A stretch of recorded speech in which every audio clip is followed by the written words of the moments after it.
Resource Conservation District. This is our second annual Irrigation Water Management workshop. A note, this is going to be a 2-day workshop. So today I'll be your speaker.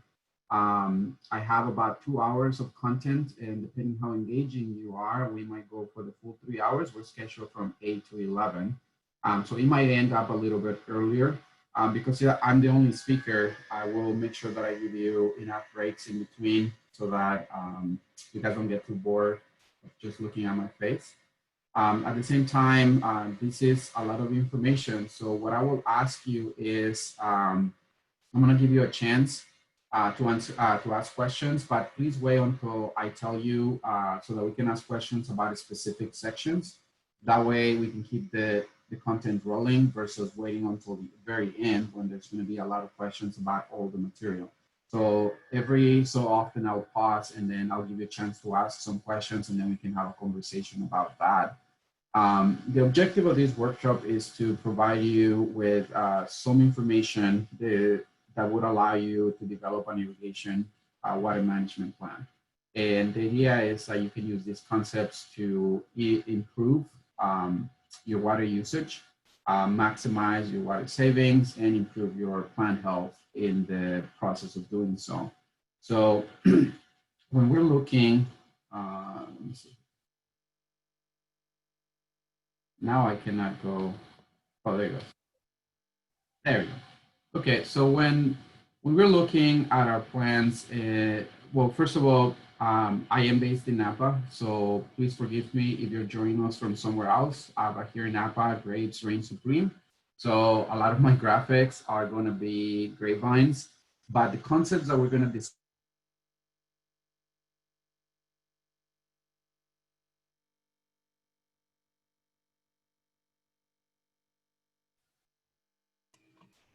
Okay, can you guys hear me again? I think I got muted for a second. Yes, you're good now. Thank you. So these concepts apply to any crop system. It's just that being based in Napa, I'm going to tailor things a little bit more towards the grapevines, but feel free to ask any specific questions about any other crops. I do have experience working with other crops other than grapes, so I'm more than happy to answer those questions. So when we're looking at our vines in this case, a couple of things that we need to realize if you haven't done so already. There's a lot going on below ground. And depending on your rootstock, depending on the age of your vines, your roots can go quite deeply. The roots will follow where the water goes. So if you're doing some dry farming, your roots might try to go farther in order to get some of the water. But if you're just irrigating, your vines will, your root system will tend to be within a certain range. For the purposes of this workshop, we're going to make a few assumptions, but if you know your particular rootstock, you can figure out how deep your roots will go. So some of the calculations that I'm going to show you may differ a little bit just based on that root depth. But the first thing that I want you guys to realize and recognize is that there's a lot going on below ground. So when we irrigate, we need to understand not only the dynamics between the water and the plant, but what the relationships are between the water, the soil, and the roots in order to make a comprehensive irrigation management plan.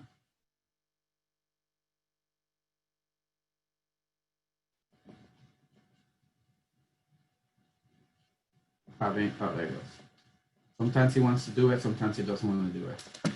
All right, so when we're looking at our water budget, it can become quite complex, but it's important to understand our water budget in the field in order to be able to predict and make good, sound decisions when it comes to irrigation. So first of all, we have to understand, just like anything else, inputs have to be equal to outputs. When we look at inputs, we're going to be looking at rain, irrigation, and in some cases, if your water table is high enough, you're going to have some groundwater coming up and benefiting your root systems. In some cases, it doesn't happen, but in some of the cases, you'll have it. I'm more than happy to talk to you on an individual basis if you want to find out if your water table is high enough or not. And then your outputs would be, where does the water go? Well, the main objective is to make sure that we get the water going to the plant. But that's not the only place the water goes. We're going to have some water losses. So in this case, water losses, I am defining it as the water that infiltrates below the root zone, because this is water that is going to replenish the groundwater supply, and it's water that is not going to be available to the plant. And the other two losses would be evaporation from the soil and then transpiration from the plant. But once you irrigate, some of the water will be uptake by the roots, some water will percolate down into the groundwater supply, and then some water is going to evaporate from the soil, and then the vines themselves, some of the water that they consume gets transpired out of the leaves. This combination of the soil losses and the transpiration of the vine combined, we call it evapotranspiration. So this is the first concept that I want you guys to remember. And we do a shorthand notation as ET. So ET stands for evapotranspiration, which is the losses from the soil and from the plant. So when you're doing an irrigation water management plan, it's important to understand all of these dynamics so that you understand that not all of the water that you're going to put in the soil will necessarily make it to the plant. So for the purposes of educational instruction here today, I want us to imagine that each vine lives in its own giant pot. And the reason we do this is because when you irrigate, in Napa Valley, we do drip irrigation. If you do flat irrigation, then your entire land becomes a single unit. But when we're irrigating as drip irrigation, we are only applying water to that small section. So when I do these kind of plans or these kind of instructions, I like to assume, which is a reasonable assumption, that our vine root system lives in 1 cubic meter giant pot. Now, this is not a perfect square. Usually when we irrigate, it tends to be more like a dome. But just for the simplicity of this workshop, I drew it this way. But for moving forward now, I want you to keep this in mind, that everything that I'm going to discuss, we're talking about. And then you can use that to make decisions when you need to irrigate. And then from there, you can just expand it to the rest of your operation. But this would allow us to do simple calculations, and because we apply water at a specific amount in the drip line to the vine, then we can make the calculations better. 1 cubic meter is about 260 gallons. So your soil volume is 260 gallons. So the big questions that we want to answer today that I would like to help you on understanding is two simple questions. When do I need to irrigate and how much? The when, it could be as simple as whenever the plant needs water, and the how much is whatever amount of water the plant needs. But it gets a little more complicated than that. The when, it's driven by the plant water stress. So these will be determined by the plant needs. What does the plant need? But also for wine grapes, there's a lot of decision-making between the vineyard manager, the winemaker. So it becomes also not only driven by the plant needs, but also by the grower wants. How much, it's out of our control in some regards. It's driven by the soil properties. So these are going to be the two topics that we're going to be discussing on the first portion of the workshop, essentially trying to determine when is the best time to irrigate. And then once we determine when is the best time to irrigate, how much water we should apply. And with these two questions, you should be able to develop a very comprehensive irrigation water management plan. So we'll focus first on the when, and then we'll come back to the how much. So the big question is when to irrigate. A couple things that we need to consider. When to irrigate will be driven by what the plant needs, and then eventually what the grower wants. But we'll focus first on what the plant needs. So in order to determine what the plant needs, we're going to use the concept of evapotranspiration, ET. And the reason we're going to use this is because ET is a direct indication of how much water your plant is consuming. So that if you have more water in the soil than your plant is consuming, you won't have water stress. And then vice versa. If you don't have enough water in the soil for what your plant is consuming, then we consider that water stress. Essentially, if your evapotranspiration is greater than your available soil moisture, we consider that water stress. So some of the things that influence evapotranspiration, it would be mainly solar radiation and temperature. The hotter the day, this is no news. The hotter the day, the more water the plant is going to be consuming. The plant will be consuming different amounts of water throughout the day. It's different in the morning, than in the midday, than in the afternoon. Wind speed and humidity also play a big role. And this just has to do with the dynamics of how much water is leaving each of the leaves. And then it becomes also a question of the plant properties. So the plant type, in this case, we're discussing more grapevines, but if you have any other crops, the water needs of your grapevines are gonna be different than an apple tree, than an olive tree. And this is just the dynamics of the plant. So just because your one type of plant is stressed on a given field doesn't mean that the rest will be. So we need to make sure that we understand that different plants have different water needs. Also the plant growth stage, younger vines are gonna have different water needs than older vines. And in the case of grapevines, which is the topic of conversation here today, the rootstock and the variety would also have influence on how much water the plant will be needing. There's a lot of research going on at UC Davis and other universities when it comes to drought tolerant vines. So that'll become also a major factor. What kind of rootstock do you have? What variety do you have? But as long as you have the same variety in a given block, then you can come up with solutions to these questions. A full disclosure, I am a soil and water scientist. I am not an expert when it comes to plant health or vines or grapevines for that matter. So a lot of these things are very soil and water driven, and I would leave it to you, the grower, the expert, to try to patch everything together. I do understand the basic concepts of plant pathology, but I'm not an expert on it.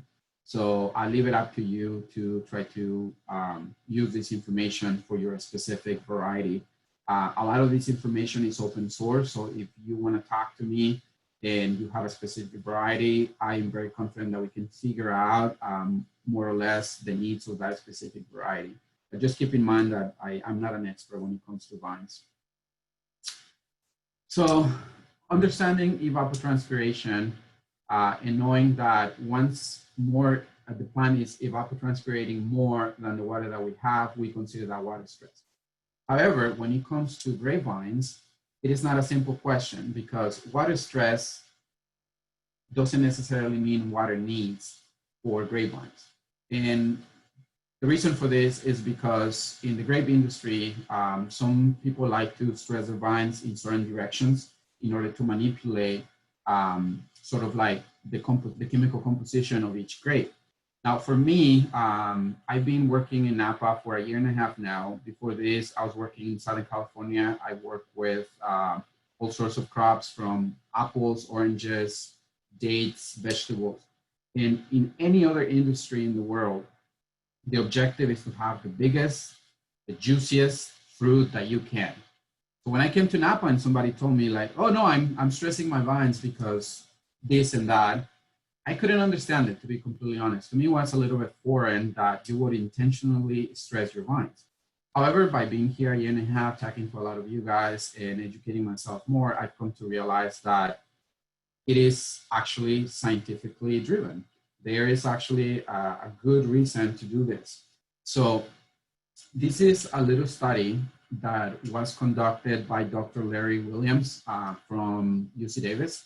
He's retired now, but some of you guys may have had the opportunity to attend some of his presentations.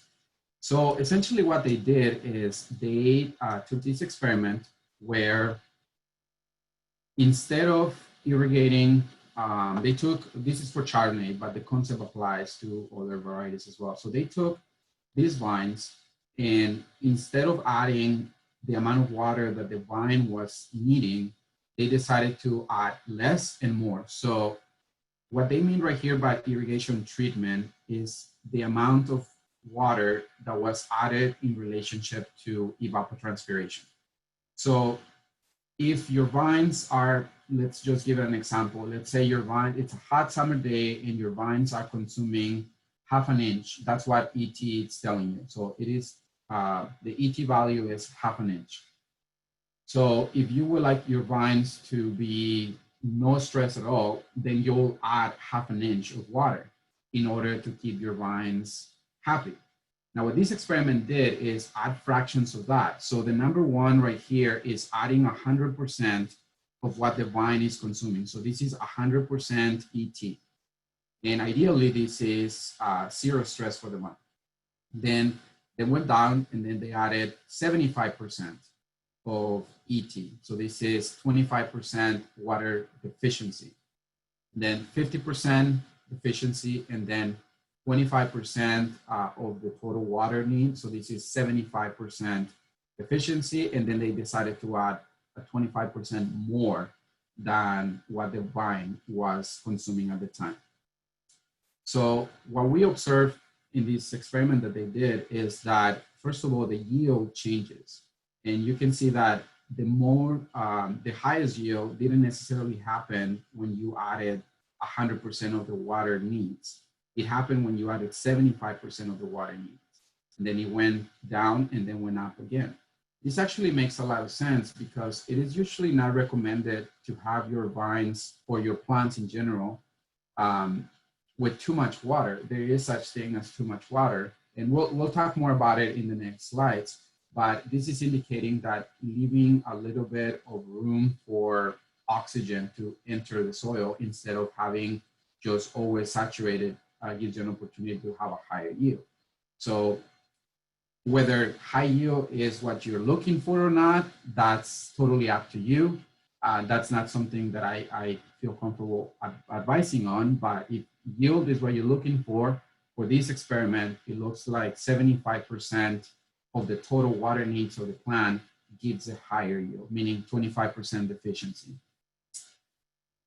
So this was very interesting as far as the yield, but here in Napa, I think we're more concerned about the quality rather than the yield. So they actually studied a little bit also. This was done for Cabernet. So this is similar experiment. So this is 100% of the water that the plant needs, 75%, 50%, 25%, and then no irrigation at all. Essentially just dry farming. And what we're seeing is that there are differences in the berry weight, the bricks, TA, pH, and potassium. I personally don't understand what this means or what differences these are. You as winemakers and vineyard managers understand this better. So I'm just gonna walk you through some of the results and you make your own decisions as far as what is useful for you in here. So the main point that I wanna take from here is that there are differences. So if you go from 100% water to 75%, you see differences on the berry weight. So it looks like the more water you give, the berry weight will increase. That makes sense. That we saw that with the total yields as well. Now bricks changes a little bit. I don't know myself if this is enough of a difference to make it important for you. And then you can look at all the other changes. So alcohol, and then the total yield, and then color intensity. This is a study that was done for by Dr. Larry Williams. I have these slides from his presentation. So if anybody's interested, let me know and I can share it for you, but you'll have it right here as well if you want to take a look at it. The bottom line with this is that deficit irrigation, giving your vines less than what they need based on evapotranspiration, those have a very interesting effect on the final product.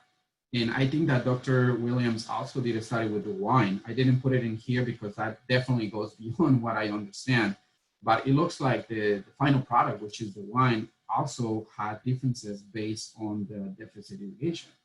So the bottom line with this is that, yes, science shows that doing deficit irrigation will have an impact positive or negative, however you want to see it, on your grapes and on your final product.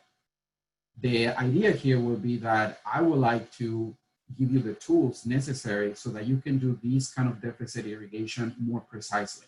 I know a lot of you guys out there will do deficit irrigation, but right now from the conversations that I've had with people, it's mostly by experience, which it's not a bad way of doing it. The experience of a farmer doesn't go without being appreciated. You guys do a lot of hard work, and I can understand that you guys have been doing this for a long time and you guys know what you're doing. But from my perspective, I would like to give you the tools so that you can do this in a more precise manner. So if you decide, you know what, I want my vines to be stressed 75% or 50% or 25%, then with this workshop, we will give you the tools so that you can do that precisely, so that you know this year I did 75% water deficiency. Next year, I'm gonna push it to 70 or 60 or 50. But that way you have the tools to know what you're doing versus trying to speculate and making some assumptions of what is going on with your vineyard. So the theme of this workshop is knowledge is power, and everything that you're doing, if you measure it, it's so much better. So I wanna make sure that you have all the tools to be able to make this decision in a more informed way. But I was very blown away, honestly, by this study because it makes perfect sense. It is showing the differences in the grapes and wine, and I'm totally convinced that it actually works. So hopefully moving forward, I can work with more of you and we can figure out what works best for you in your own vineyard. So we keep going with the question of when to irrigate. So in the context of grapevines would be when you have reached the desirable water stress level.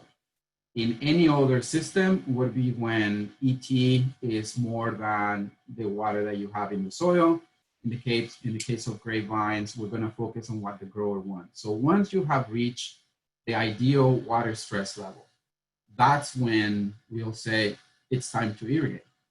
Now, the big question is, how do you know when you have reached the ideal water stress? Well, you measure it. So we're going to talk about some ways by which you can actually measure the level of water stress in your vines or any other plant. I'm sure a lot of you guys are familiar with this. I just have to cover the basics and make sure that everybody's on the same page. There's hundreds and hundreds of technologies out there.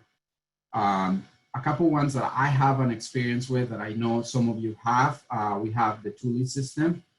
Thule measures directly. They have sensors on top of the canopy and they measure evapotranspiration directly. That doesn't measure water stress. It just measures evapotranspiration. You have to decide if you have enough moisture in the soil to not stress or to stress your vines.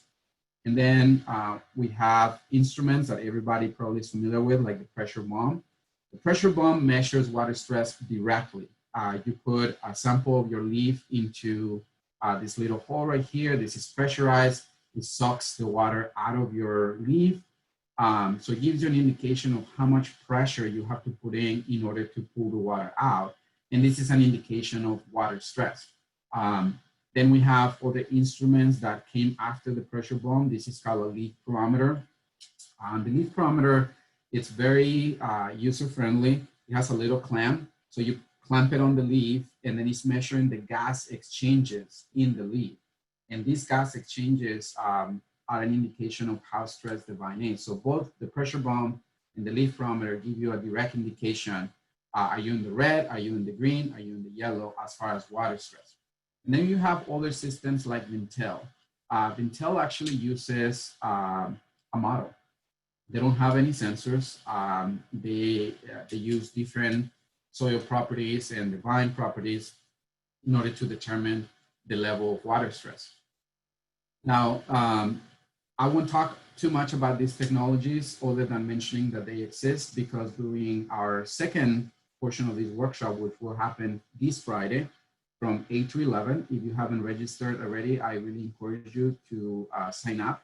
So on Friday, we're actually going to have representatives from different companies from around the area. So we're going to have a representative from Rhyme Systems.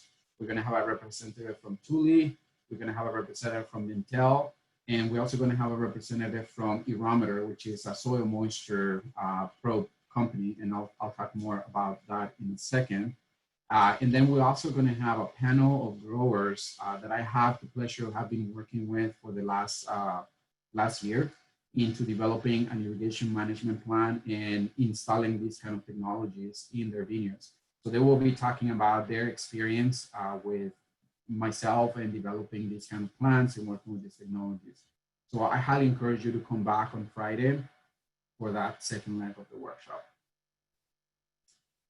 One side note that I want to make here is that whatever technology you have, if it gives you ET, it's going to give it to you in inches.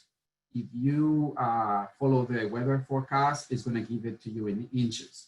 And this is a question that I get a lot, and I want to clarify it now, is when they said inches, inches is a measurement of length, not volume.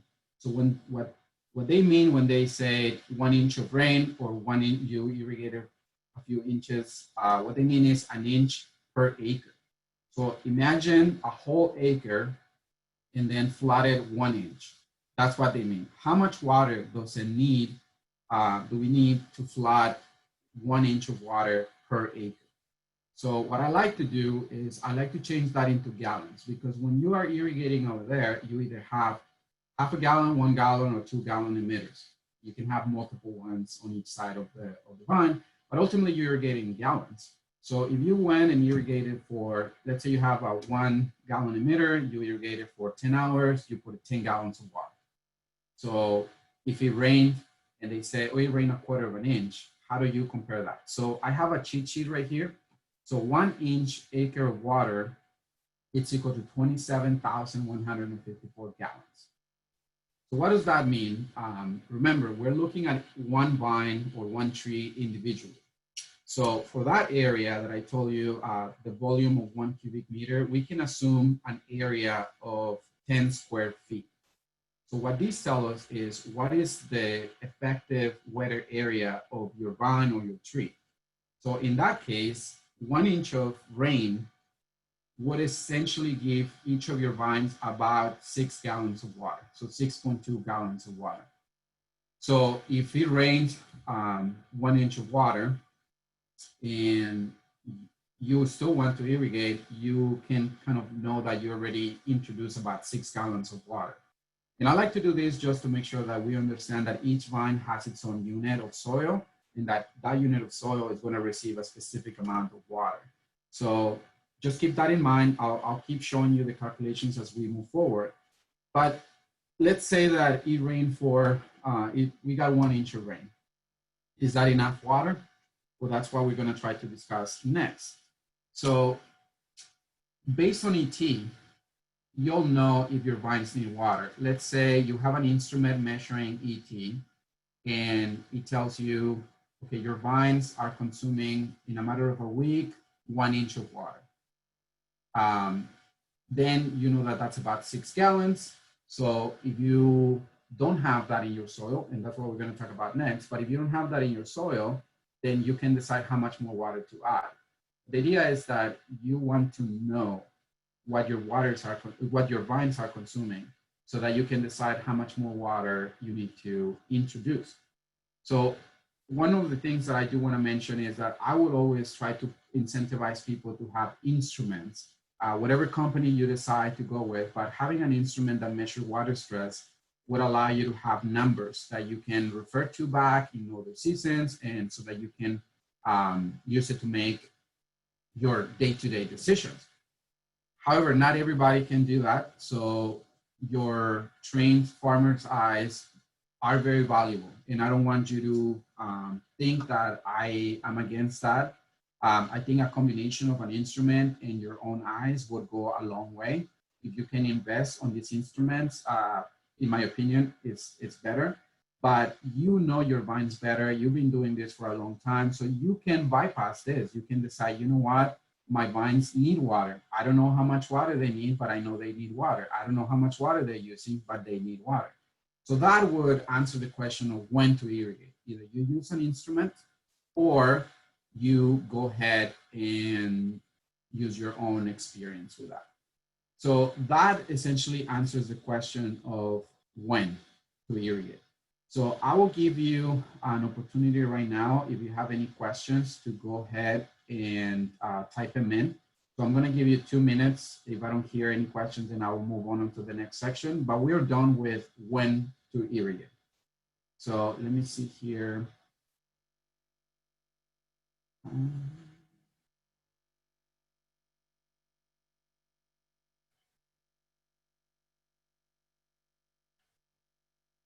Here we go.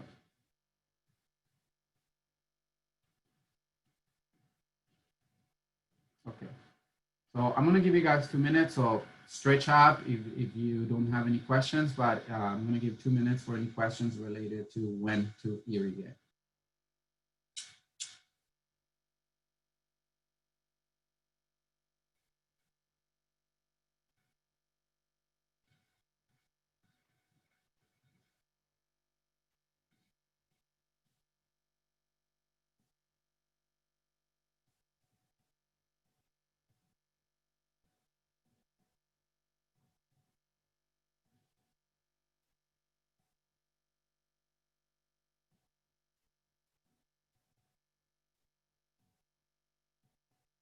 Okay, it looks like we don't have any questions about that.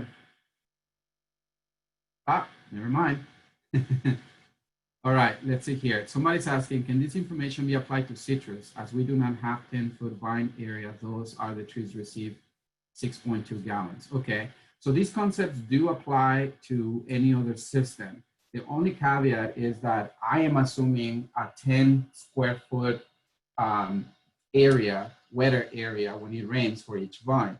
The only thing would have to do if you have a citrus or any other crop would be to figure out what your root area is. Citrus tend to have very widespread and very deep roots. So it would be a matter of doing that calculation. Eric, if you're interested, feel free to send me an email. I share my contact information at the beginning. I'll share it again at the end of the presentation, and I can help you figure that out. But excuse me, if you know what your root area is, that's what I'm basing it on. So for the vines, I'm assuming it's 10 feet, and even between different grape varieties, it might be different.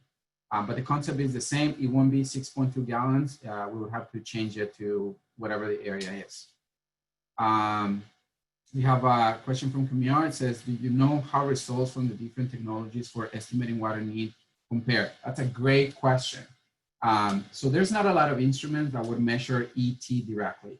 In Napa, Thule is one of the few, if not the only one, that would have a probe that measures the ET directly. So for that, the only other place we can compare it would be with the CIMMYS station, the California Information Irrigation Management System. Unfortunately, in Napa, we only have one functioning one, which is in Oakville, and that only applies to the Oakville region. When it comes to the other instruments that measure water stress directly, the pressure bomb and the leak chronometer, we actually did a study a couple years ago where we measured the same vine with both instruments at the same time. And even though they measure different things, the pressure bomb measures pressure and then the leak chronometer measures gas exchange, the numbers were fairly accurate and comparable to each other. So either one of those behave pretty much similarly. Then another question, for grapevines, is there a rule of thumb we can use to make assumption regarding root depth? Yes, you can. When I'm out there, I assume that most of the roots are going to be 3 feet down. That is if it's a mature vine, 4 or 5 years or older. Of course, if it's a younger vine, it's going to be much less. But when I'm out there, just for the sake of simplicity, I'm going to assume 3 feet. You'll find a few roots at 4 feet, but it's really rare. Now, if you're doing dry farming, that is a completely different ballgame. That depends on your irrigation, not irrigation, on your groundwater. So if your water table is higher, then the vines will tend to spread around. Remember, for any plant, the roots follow water. So if you have a drip irrigation where the water is always localized up to some depth, which 3 feet might be the borderline, that's where your roots are going to be. One more question. Camilla is asking me if I can type the name of the instrument that measures gas exchange from leaf. So it's called a leaf barometer. So I typed it over there. Okay. All right. Thank you for those questions, guys. Let's move on to the next section. So based on ET, based on these instruments, you know your plants need water. So now what? What's next? So the next big question is how much water? How much to irrigate? So ideally, you want to irrigate as much as the plants need. However, there's a couple things that we need to understand. There's a lot going on below ground. And in the case of deciding how much water to apply, you have to look at your soil properties. And this is going to be slightly different for everybody. In Napa County, we have a lot of different soil types with very different properties, and all of them have good things and bad things going for them. But when it comes to deciding how much water we're going to irrigate, I want you to ask two questions. How much water can the soil hold? Each soil, it's different. And even within your own vineyard, if you have several acres, you'll notice that there's differences in your soil.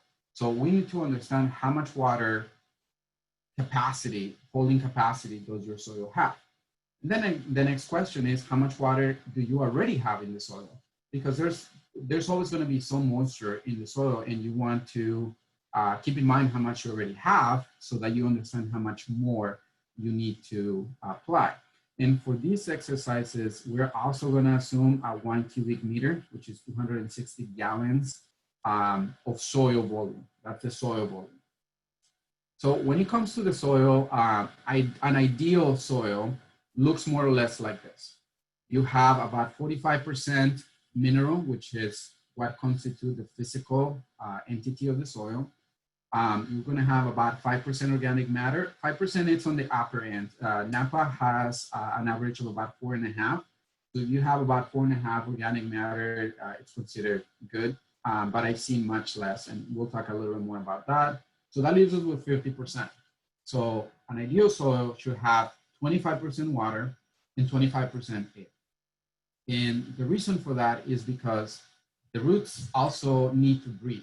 So there needs to be some oxygen exchange in the roots, but also when you keep your soil 100% wet for a long period of time, you're going to have certain bacteria, fungus, and other undesirable microorganisms that are going to be taking over. So you make yourself more susceptible to pathogens and other diseases if you keep your soils 100% wet 100% of the time.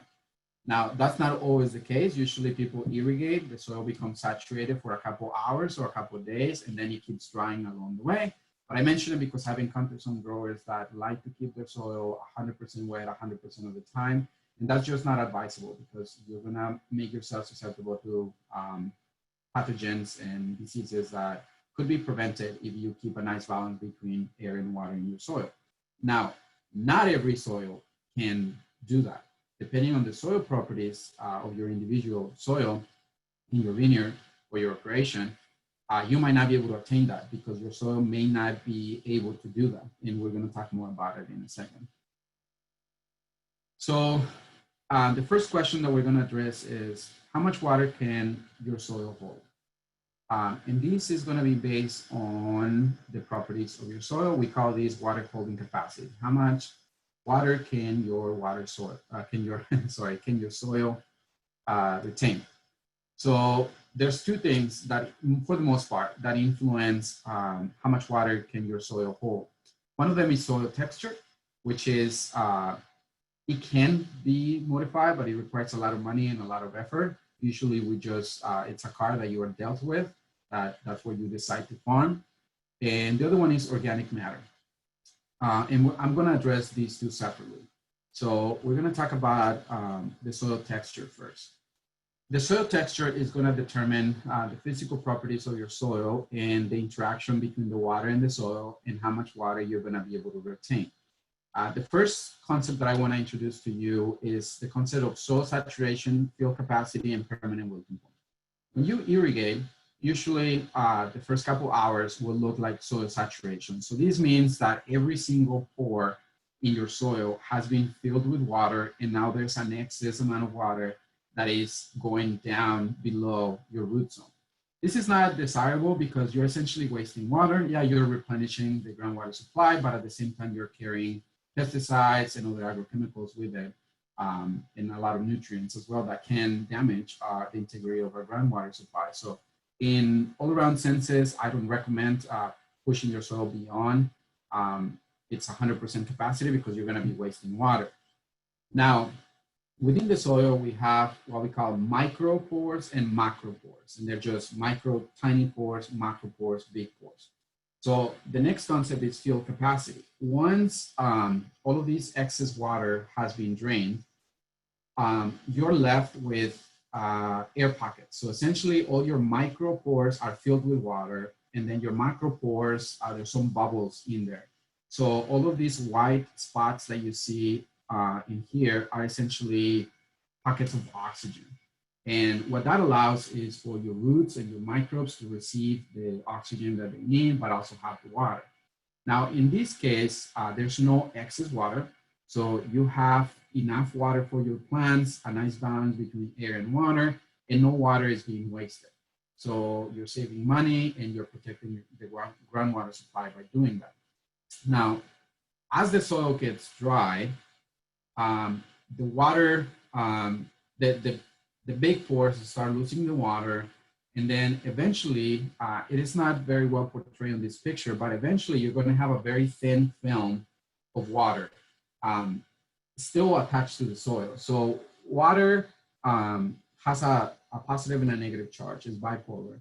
And in the soil, depending on the amount of clay that you have, you're going to have some negative charges. So the water attracts magnetically to the soil, and there's going to be a point where this interaction between the water and the soil is going to be so strong that even though you still have some water in there, it is not available to the plant. That water is held so strongly to the soil that it looks 100% dry on this picture, but that's not the case. Usually you have thin films of water, it's just not accessible to the plant anymore. When we reach that point, we call it the permanent wilting point. And this is the point of no return. Once you reach this point, your plants will die because there's not enough water for them to go around. So you don't want to reach that point. You want to be in the sweet spot on field capacity, and then slowly let your soil dry until you reach the desirable water stress level on your plants, and then you irrigate again. At the same time, when it's time to irrigate, you can experiment with different amounts of water so that you can reach this point of field capacity rather than, or a little bit more, and then just drain a little bit of water versus having a lot of excess water left. And we're going to talk about that as I move forward. So right here, we have a comparison between 3 different soil textures. So we have sand, loam, and clay. Nobody has just sand, loam, or clay. Well, you'll have a combination. So you'll have something in the loam area where you have a little bit of clay, a little bit of sand, and different, there's so many different texture classes and types over here in Napa. But the concept essentially is when you have a coarse sand or a lot of sand, the sand doesn't have clay. Clay is the only particle, the only soil particle that has a charge.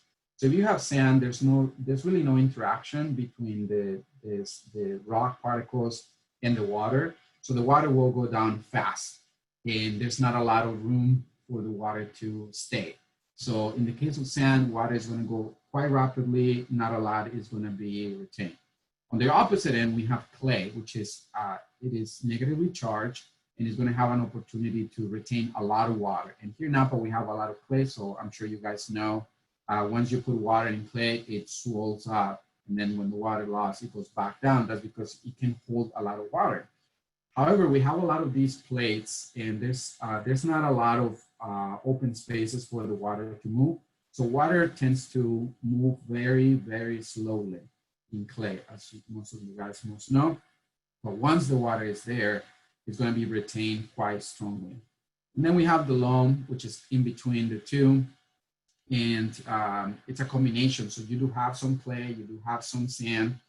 So in the case of loam, you get the best of both worlds. You get semi-fast infiltration because there's some big sections in the sand, but you also have some clay in there that would allow for the actual absorption of water. So essentially, that's a picture that I'm showing on the right here. Poor soil, sand, a lot of pore spaces, but the water will go. Fine sand, a lot of small particles, small pores, so the water will go slowly, but once it's there, it's going to retain a lot more water. Now, understanding your soil texture is the first step in order to understand how much water your soil can hold. If you don't know your soil texture, we can assume a lot of things. It's better to measure it and understand it in order to make decisions. The USDA has done a tremendous job in actually mapping a lot of the soils in the country. So you can go on a website called the Web Soil Survey that would allow you to know what your soil texture is.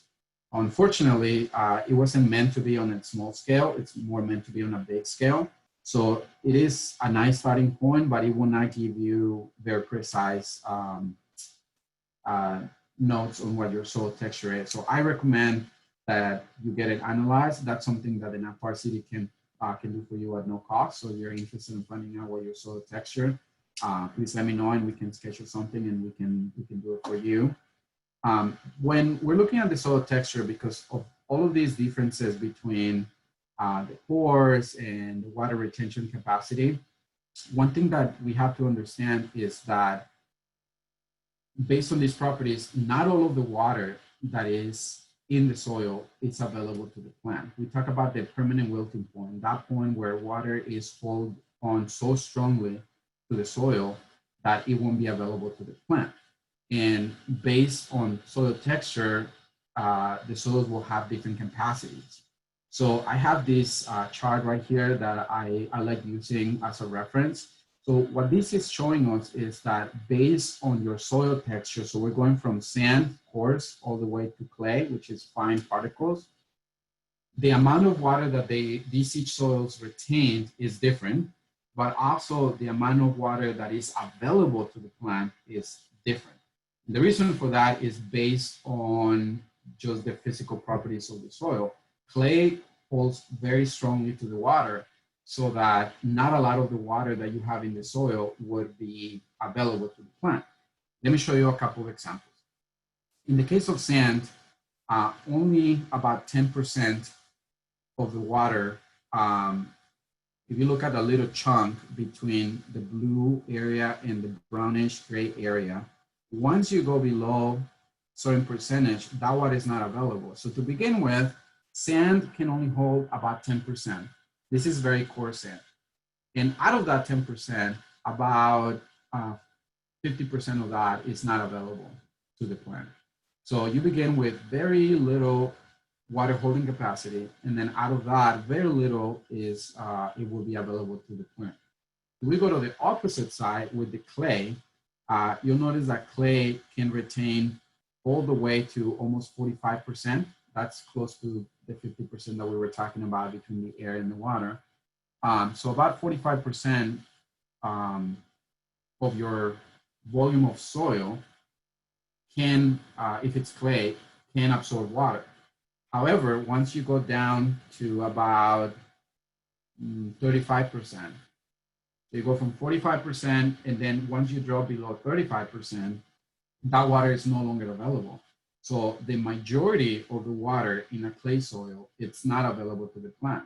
So when we are deciding how much to irrigate, one of the things is we need to know how much water we have in the soil to begin with, and I'll talk about it in a second. But also you need to keep in mind that depending on your soil type, some of that water, or in the case of clay, most of that water, it will not be available to the plant. So you cannot let your soils dry below that point, because otherwise that would be your permanent wilting point and your plants will die. And then you have things in between. So the loam soil would be the soil that has the highest water holding capacity, but also the highest amount of water available to the plant. And this is because a loam would be in between sand and clay. So in the case of loam, we have about 45% of the total amount of water that you have in the soil will be available to the plant. So for those of you that are farming in a loamy soil, congratulations. If you are not, then it's not the end of the world, as long as you understand that depending on your soil type, it's going to be differences on the amount of water that soil would be able to store, but also make available to the plant. Now here in Napa, where there's big vineyard operations, one single vineyard can have several soil types. That's when it gets complicated, because even within a single irrigation block, you can have several soil textures. Hopefully they are very similar, and then you can just make an assumption and assume that all of them behave the same way. But I have seen some drastic changes between one block and another one. So make sure you keep that in mind when we move forward with this presentation and when you're making your own decisions. This is another table that gives you a little bit of an indication of what to expect. This is not in percentage. This is available water capacity inches per foot of depth. So this is, you can divide it by 12 and you'll get a percentage. But this is more or less what the current research shows as what the capacities of your soil are. So if you have a coarse sand, you can only expect about 1/4 to 3/4 of an inch per foot of depth of soil. That's not a lot. And then as we move down all the way to clay, we'll go from 120 to 150. Now this is the available water capacity. And we'll see that the right here, the silt loam tends to be the soil that would provide us with the most available water. So these would be between 2 and 2.5 inches of available water per foot of depth. So you can divide it by 12 and you can get a percentage. So these will be close to the 45% available water that I was showing you in the other graph. So just two different ways of looking at it. So we're recording this, so it will be available if you want to look at it again. But if you want me to just email you these two charts, so that I honestly haven't printed out and I just look at them when I'm working with different people. So it's a nice quick reference. So you can borrow those if you want. Okay, so when it comes to the soil texture, there's very little that you can do. It's the hand that you were dealt, and there's, unless you're willing to invest a lot of money and a lot of time, it is what it is. But when it comes to organic matter, that's something that you can actually change. You can actually improve, but also if you're not careful enough, you can damage it. So we're going to talk about the role of organic matter when it comes to the distribution and the retention of water. In the case of the soil texture, is more of a physical. In the case of the organic matter, it becomes more of a physical, biological, chemical type of effect. So the role of organic matter in soil when it comes to water is to increase the stability of micro and macropores. Organic matter provides the necessary nutrients for not only your plants, but different microbes, worms, invertebrates. And as these roots are growing and as these worms are digging around, they exude organic compounds that are very sticky. And these organic glues allow to keep the structure integrity of your soil. So first of all, the worms penetrating will create macropores that allow for infiltration. But the worms are very sticky too, so they'll provide some glue that will allow you to keep the integrity of your soil. At the same time, you are providing the necessary nutrients for micronutrients, for microorganisms to grow. And as these microorganisms decay, they feed all the microorganisms. Without organic matter, if you have a soil completely depleted of organic matter, you won't see any worms. So that limits the amount of macropores that you have. That limits the growth of the micro root systems as well. So that will limit the amount of growing on your roots as well. And because you don't have microorganisms or invertebrates to produce these organic glues, the structure of your soil will be more brittle. So when it rains heavily or when you irrigate constantly, you'll start seeing deterioration and erosion in your soil. So it is very, very important to keep healthy levels of organic matter. Like I mentioned, the average for Napa is about 4.5% organic matter, but that's depending on your soil type. Some soil types have more capacity because clays and loams have more capacity to retain organic matter. Sandy soils, excuse me, don't have a lot of opportunity to retain organic matter. Like anything else, if you measure it, you send it to a lab, they will be able to tell you how much organic matter you have. Very, very important aspect when it comes to water retention. If you're not happy with the amount of water or infiltration of your soil, you cannot do anything with texture, but you can add or increase organic matter in your soil, and that will help you improve on your water movement and water retention. I'm going to show you this little clip that Chip Burrow and Evelyn Denseng from the Natural Resource Conservation Center were so gracious to record for us. This is an example between a tilled and a non-tilled system. And we don't need to get into the weeds of this, but what happens is that these came from the same vineyard, one that has been tilled every year and the other one hasn't been tilled for about 5 years now. And they have different organic matter levels based on that. So again, I don't want to get into the weeds, but scientifically speaking, when you till, you remove organic matter from your soil. So these are two soils that are side to side, but one of them has less organic matter. So I'm going to show you really quick what happens. Imagine that this is a big rain event or constant irrigation, and I'm going to show you what happens with the differences in organic matter. So I'm going to play this little video for you. So this test is called the sling test.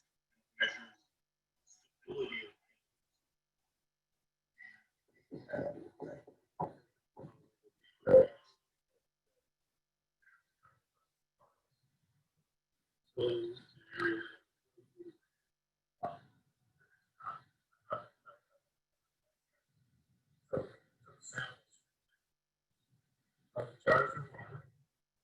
this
All right.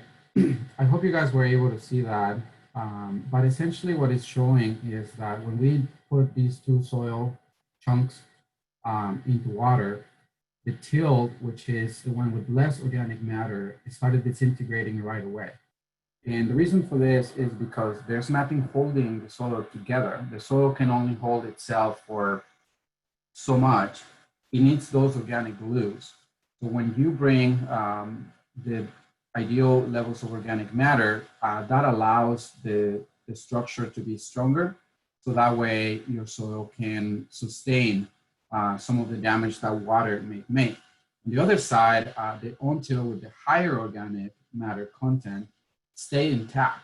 And the reason for that is because the organic glues, because of the organic matter, are allowing these to stay together and hold the structure longer. Now, one question that I get a lot when we do this demonstration is that it appears that the on-till chunk of soil didn't absorb any water, that it looks like the water just went around it, and that's what's happening. And of course, that is not desirable because that means you're not absorbing any water. I can guarantee you, I wish we could do this in person so I can show you more, but if you do this experiment at home with some of your soil, just make sure you dry it completely before you do it. But if you do this, you'll notice that the on-till soil sample actually is full of water, but it's so strong that the water is not pushing it apart. On the till side, as soon as the water came in, it just dispersed around because the water was too strong and just pushed it around. So what is happening is that the sample with the most organic matter, it has more pores, so the water will go in, but it's strong enough because of organic glues that the water won't push the soil apart. So this is a quick indication for us to understand your water infiltration, your water retention, but also your soil stability.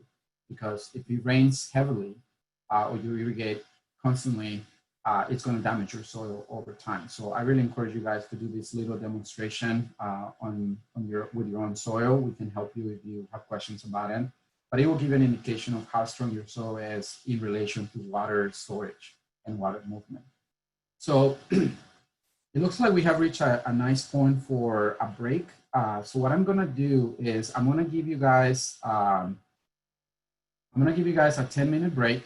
And then in the meantime, please start asking questions about this section so far of the soil, texture, organic matter, and retention. So when we come back from the break, I will go ahead and address those questions. So we're gonna do this for 10 minutes. So please come back by 9:15. So I'm just gonna mute my microphone and turn off my camera, and then we'll pause the video, and then we'll come back at 9:15. But in the meantime, please start asking your questions. All right, I'll see you guys soon. We're pausing recording. Here we are again. I'm gonna start addressing some of your questions. This is the end of the material that I have presented to you. There's a lot of information. I understand this is something that you can take a whole semester course or a whole year course at a university. I'm trying to provide you the most practical knowledge that I can pass on to you so that you can at least start thinking about these things. I want you to know that both the MRCS and the Napa Resource Conservation District, we provide assistance. So if you have issues, questions, comments, concerns, we can always help you out. And in the majority of the cases, we have grants that cover our costs, so it'll come at no cost to you. Any technical assistance will always be at no cost to you. We've had in the past programs where we can provide soil moisture probes or technology to the growers. We don't have that available at the moment, but I'm working on getting more grant money so that we can offer that in the past. If you're interested on trying some of these things, I suggest you can try it on a small portion of your vineyard, or you can talk to us and we can help you as well.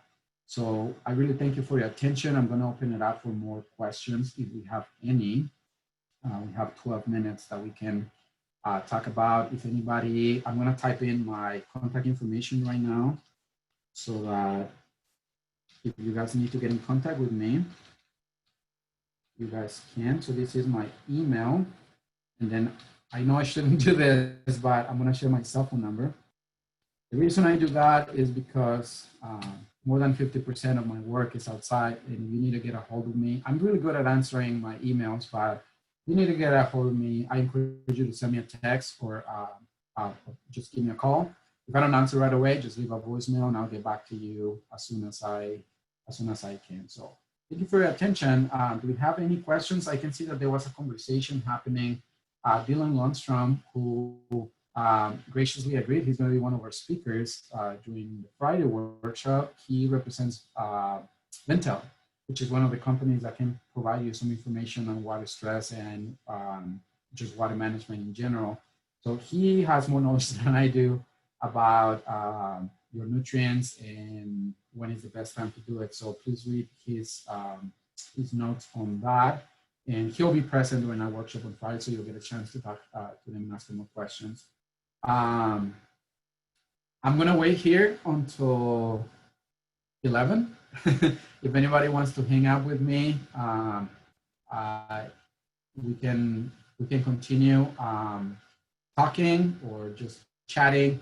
If you have any questions, my expertise go from water to soil, so anything related to soil and water. I have some knowledge that I can share with you. So if anybody has any issues with soil health, wants to learn more, wants to do some soil health assessments in your property, we're more than happy to do it. I am bounded to Napa County, but there's a lot of other people in other counties that are doing it. If you don't have somebody in your county that offers the service, whether an RCD or an RCS, we can figure out a way for me to go outside of my county, but it has to be only if there's nobody else doing it over there. I live in Solano County, so Solano, Yolo County, I spend a lot of time there, so I'm more than happy to spend my own time on the weekends if you need some assistance. I'll be more than happy to do that. Sonoma County has very good people that can do pretty much the same services that we do. Mendocino as well. We're trying to partner out with Lake County as well, and Marin County doing a lot of work as well. So if you farm on any of those areas, I can provide you with the contact information. Anywhere else in the state, I recommend that you look for your local RCD and RCS office. We love what we do, and we work really hard to provide this information to you. So if you have any need, any outside of the North Coast area, I may or may not know somebody, but I would encourage you to look for your local RCD. Looks like a lot of people are leaving us. That's fine. That's expected. Maybe I should have a quiz at the end for everybody. But this has been very informative for myself as well to see what the needs and the concerns are of the public. From this, I got some people are concerned about the nutrient management, so we could definitely put a workshop together on that. And if there are any other topics that you would like to learn that we don't provide workshops for, feel free to send me an email and we'll be more than happy to put it together for you. We work really hard to make sure that we cover everything that people need. Unfortunately, my focus is Napa, so I have to tailor it more specifically to the grapes, and I'm educating myself about the grapes as well, but I do have experience with other crops. So if you have questions, I may have answers. If not, I may know somebody that have an answer for you. Have a couple minutes. I have a question here. Miguel, that 6.22 gallons per hour per vine is of interest to me, but at 10 square feet per vine, that would be 4,356 vines per acre. I figure 900 to 1,000 vines per acre. Does the 6.2 gallons per hour vine still hold that? Perhaps that relates to the wetter area within the acre, not the whole acre. Feel free to answer whenever you have time. That's a really good question. I did a few assumptions based on just general ideas and things that I have seen in Napa. Ultimately, we can calculate these things very easily for your own vineyard operation, but this would have to do, I'm basing it mostly on the wetter area of the emitters, because it doesn't matter on your spacing, you're applying water directly, and depending on the manufacturer. So I'm basing these on the Netafim, half a gallon to 1 gallon emitters. If you have 2 gallon emitters or 1 gallon emitters, it's going to be different than half gallon emitters. We can calculate this based on that. So one easy way of doing it, if the manufacturer should tell you, but they do a lot of assumptions based on the soil type. But one way you can do it once in one vine, open up your irrigation, and whether you have 1 emitter or 2 emitters, finish your irrigation and then try to dig down to see the area. You want to look around. Usually it's about 1 foot mostly, but the water goes like this. So it goes in a dome. So you may have a little circle, or maybe a foot in diameter, but that's on the surface. And then below it goes like this as a dome. So you can dig around to figure it out, but if you know your soil type and you know your brand of emitters, we can calculate that.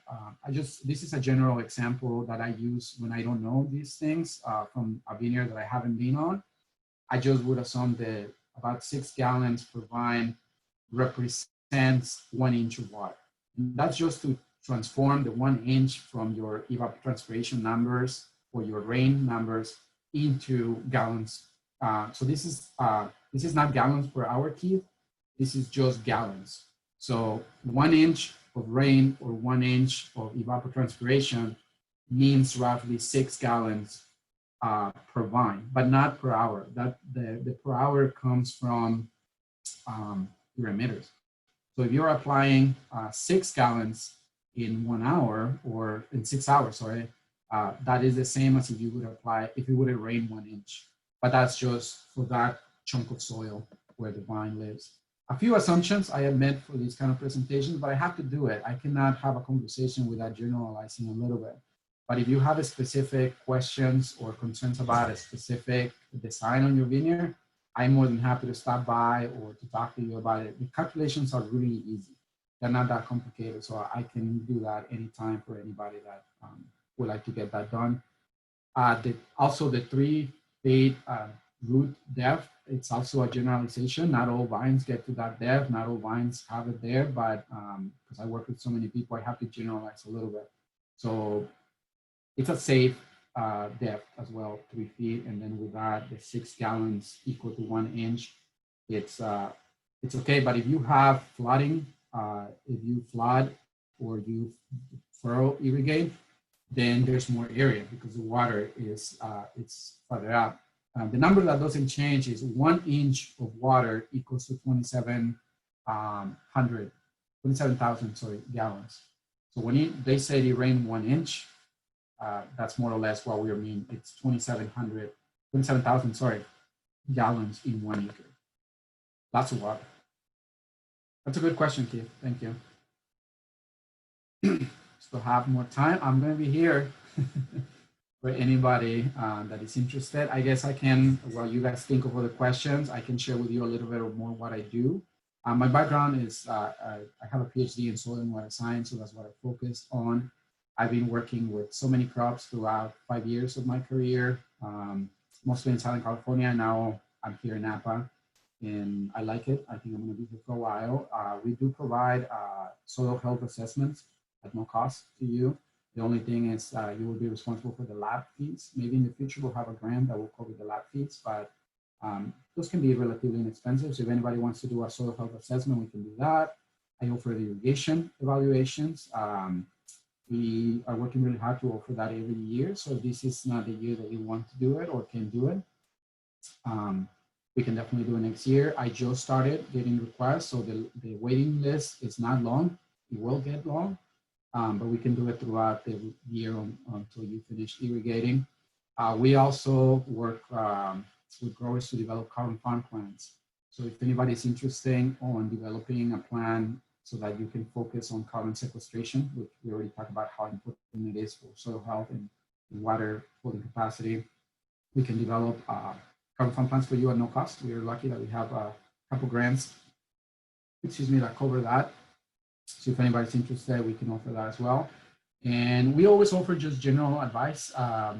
We are in the same office as the Natural Resource Conservation Service, the NRCS, which is a branch of the USDA. And between their staff and our staff, we have pretty much everybody, all the knowledge covered that you need. So if there's anything that you are concerned about or would like to learn more about, if I don't have that knowledge, somebody else in the office would know.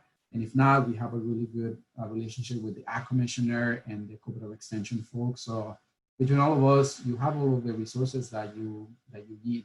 Not all counties are lucky enough. All the RCDs that I work for tend to be a little more deficient on staff, so you might not have the support. Napa, fortunately, it's a very affluent agricultural community, so we have a lot of support. I encourage you to ask questions. If I don't have the answer, I can find somebody. Excuse me. Well, I think that's going to wrap it up. Thank you so much, folks. I really appreciate your time and support on this. I wish we could have done this in person. Maybe next year we'll do it, and then we'll have some demonstrations in the field live. But I appreciate your time on doing this. Any comments, concerns, please feel free to email me. wait for the videos to become available. So if anybody that you know or yourself want to get a hold of that, and if you want any specific slides or handouts from the presentation that I give, feel free to email me, call me, text me, smoke signals, whatever work for you. We're here to help. I love what I do. I'm fortunate to do a job that I greatly enjoy. So I'm here for you. I'm here to help. We are here to help in the Napa RCD. So thank you so much, everybody. Have a good day. And I hope I can see you next Friday. Remember, 8 to 11, that's our next leg of this workshop.